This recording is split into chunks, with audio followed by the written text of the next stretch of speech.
Masih bersama saya Ibnu Fadil, pemirsa Anda kembali menyaksikan 3 berita utama Kaltim hari ini. Belasan orang di Balikpapan ditetapkan menjadi tersangka peredaran narkoba jenis sabu-sabu.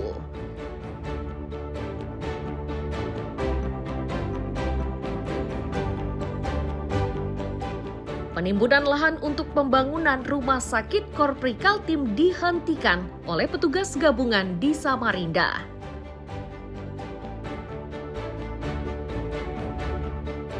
Jalan tol kawasan ibu kota Nusantara akan dibuka secara terbatas selama Natal dan perayaan Tahun Baru.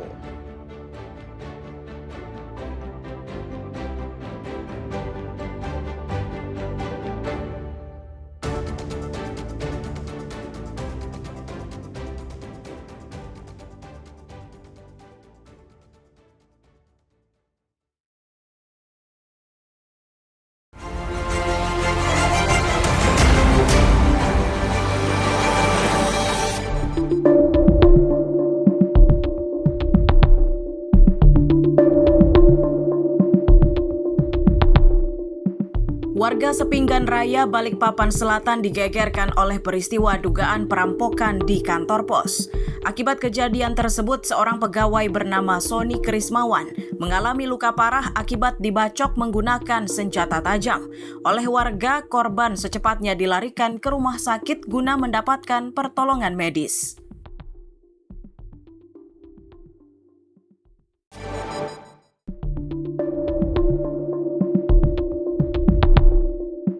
Kendaraan yang diparkir di tempat terlarang kawasan Jembatan Mahkota 2 menjadi sasaran petugas dari Dinas Perhubungan Samarinda pada Minggu pagi.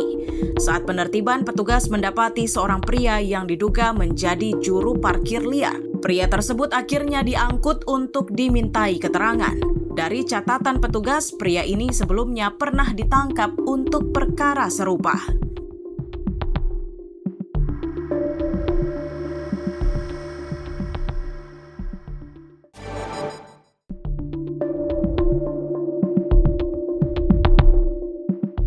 Warga Jalan Poros Samarinda Bontang, kawasan Samarinda Utara, Minggu sore geger setelah 2 mobil jenis minibus dan sebuah sepeda motor bertabrakan. Peristiwa ini menyebabkan 2 pengendara dilarikan ke rumah sakit karena mengalami luka-luka. Polisi yang tiba di lokasi kejadian dengan dibantu warga secepatnya memindahkan 2 mobil yang terlibat kecelakaan agar arus lalu lintas kembali lancar.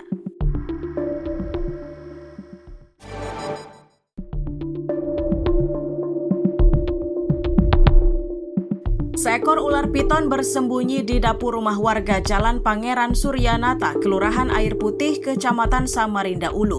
Untuk menangkap ular liar tersebut, warga meminta bantuan kepada relawan kemanusiaan. Diduga ular dengan panjang 3 meter ini masuk ke dalam rumah melalui lubang pembuangan air. Usai proses evakuasi, ular piton tersebut rencananya akan dilepas ke habitatnya semula.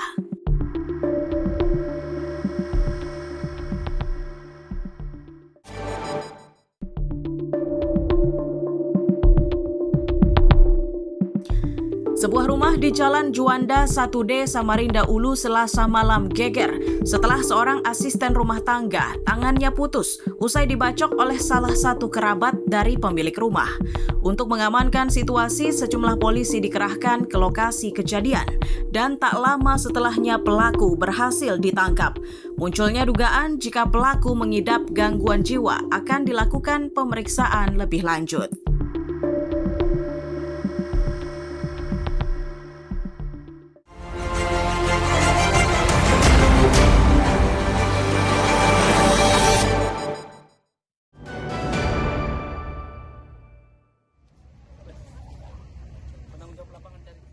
Tim gabungan dari pemerintah Kota Samarinda mendatangi lokasi penimbunan lahan yang rencananya akan digunakan untuk memperluas bangunan rumah sakit Korpri. Tidak sekedar melihat aktivitas penimbunan pada area lahan seluas 1,3 hektar, tim ini juga menghentikan paksa aktivitas tersebut. Upaya tersebut dilakukan setelah Pemkot menerima aduan dari warga yang khawatir keberadaan bangunan ini akan memicu banjir. Rasa khawatir itu semakin bertambah karena areal yang ditimbun merupakan daerah resapan air.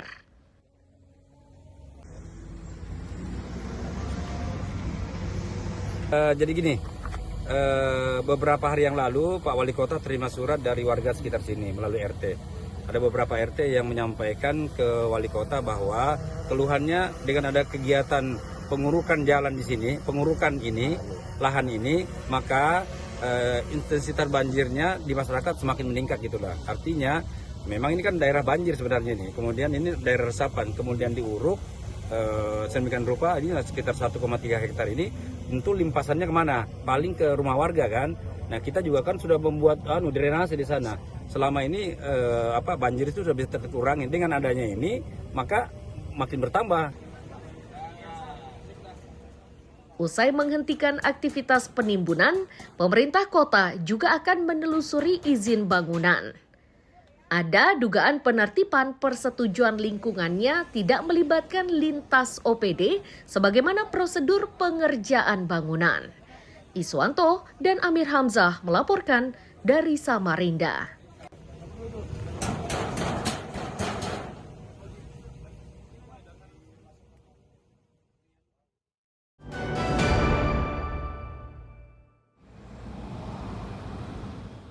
Tempat ini adalah salah satu titik di Balikpapan yang diperkirakan bakal menjadi pusat keramaian saat malam tahun baru.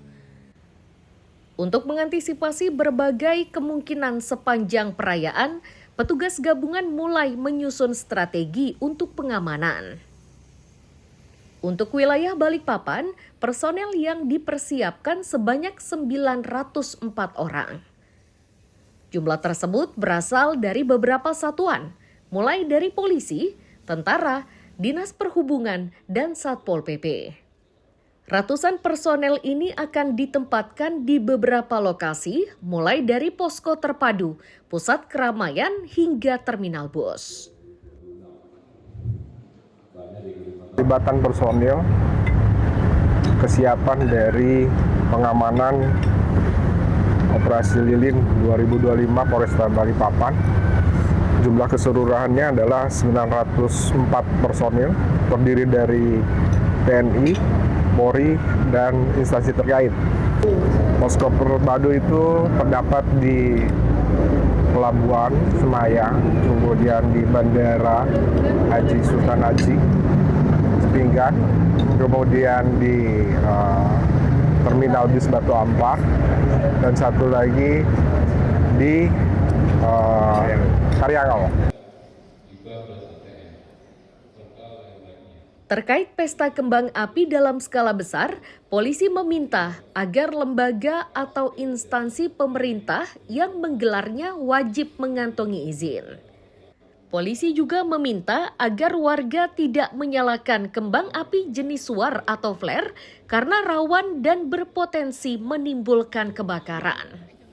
Tentunya kalau kembang api ini tadi disampaikan melalui Zoom ada beberapa kriteria, dan itu tentunya event-event harus berizin. Oke, kalau untuk masyarakat sendiri Pak gimana? Masyarakat sendiri yang masih tentunya kita mengedepankan himbauan kepada masyarakat agar tidak menyalakan kembang api yang sifatnya akan membahayakan di tempat-tempat tertentu. Tentunya seperti flare yang nanti mengakibatkan sulitnya padam sehingga akan membakar, memicu kerawanan kebakaran dan lain sebagainya. Untuk pengamanan pergantian tahun di Kaltim, Polda menyiagakan sebanyak 3.121 personel gabungan, terdiri dari 1.685 polisi, 238 tentara, dan 1.195 orang dari instansi terkait. Riani Mantini dan Amir Hamzah melaporkan dari Balikpapan.